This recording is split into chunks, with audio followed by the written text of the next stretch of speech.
He grabbed me by the throat before I could even blink. "You're nothing but a parasite on this family," he spat. His grip was iron. I couldn't breathe.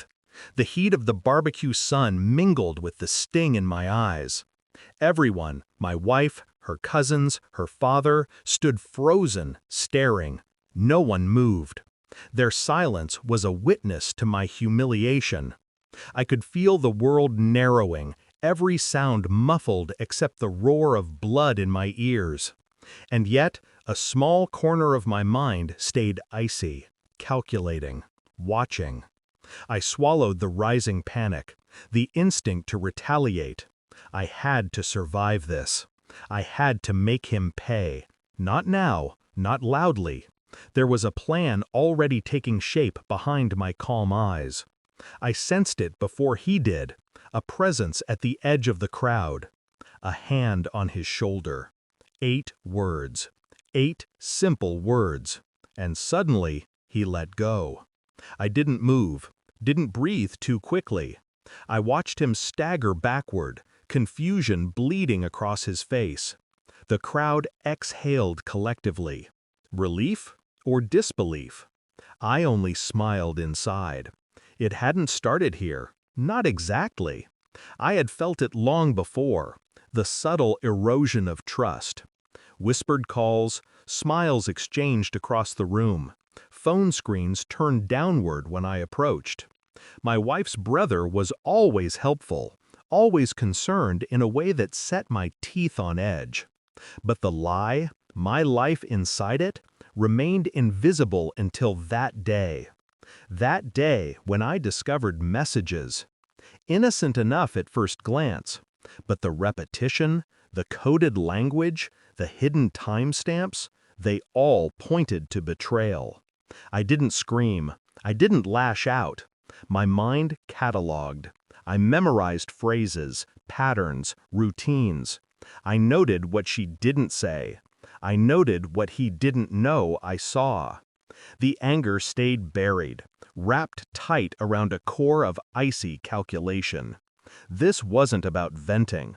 This was about precision, observation, evidence. I realized I was standing on the edge of a precipice. The decision had already formed. I would uncover the truth, quietly, coldly, completely. I began observing, studying, waiting.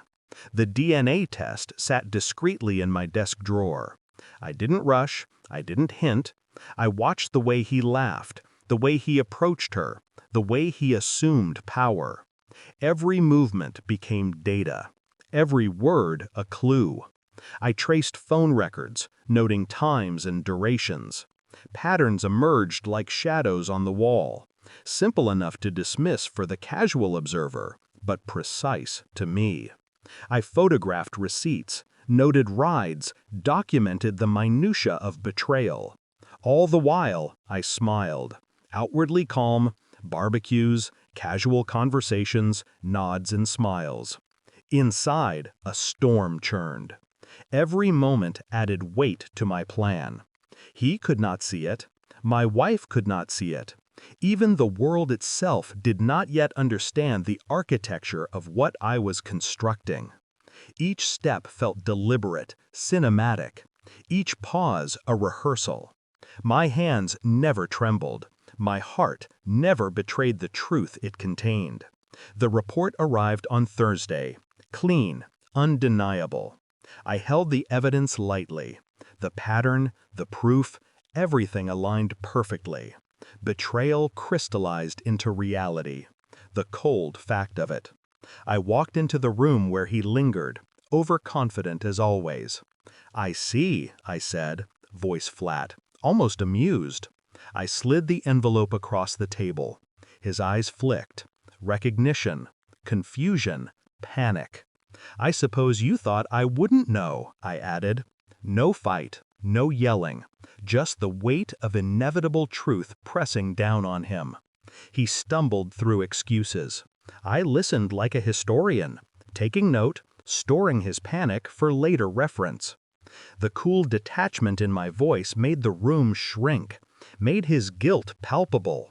And still, I said nothing else, just watched. The barbecue, the sun, his hand on my throat. I remembered every detail. Every second of it had been cataloged. My lieutenant friend arrived quietly, unannounced. A single hand on his shoulder, a whisper, "Release him now, or you'll regret it." 8 words. Not loud, not theatrical, not even fully understood by the crowd. But he let go. Immediately. I stepped back, took a deep breath, and let the sun illuminate him, the embodiment of his own failure. Pride crushed, authority stripped, humiliation served cold. No one cheered, no one intervened, and yet he crumbled, because he hadn't just lost a fight, he'd lost control. I walked away, not shouting, not triumphant, just walking, leaving him with the echoes of his inadequacy, the silent knowledge that his lies had been dismantled by calculation, patience, and intellect. Later, I sat alone. The sun fell behind the trees. The wind carried the smoke of charred meat and fading anger. No joy, no satisfaction, only clarity. Only the cold truth that I was intact, that I had survived, that I had exposed the rot. I would not forgive, I would not revisit, I would not mourn. Only observe, only remember the power in being steady when the world demanded panic. The truth exists, and I walk beyond it. Everything else is debris.